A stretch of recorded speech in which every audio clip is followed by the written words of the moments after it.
बुड़बक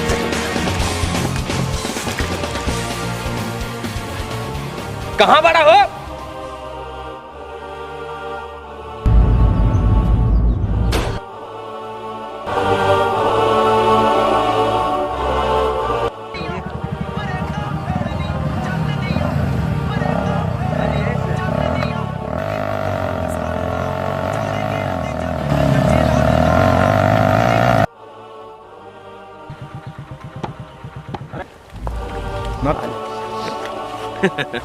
काहे दरोगा बाबू? अरे गांव के चक्कर कहाँ लगल बा? जाके कतो शहर में पुलिसिया गिरी कैले होता अच्छा रही तो। अरे गांव के पॉलिटिक्स में पढ़ के ना पड़ा तो नहीं जिंदगी भर अझुराई रही, समझला? हम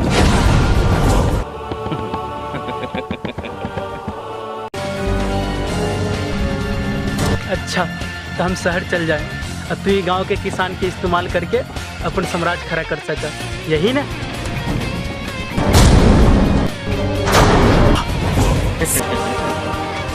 तो यहाँ रह के का उखड़ लेवे तय?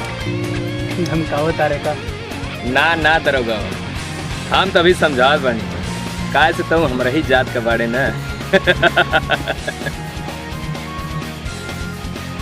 ठीक बा, अभी तो जात बानी, लेकिन एक बात याद रखिए, जब तक हम ये गांव में बानी ना तो हर कोनो गैर कानूनी काम ना होई।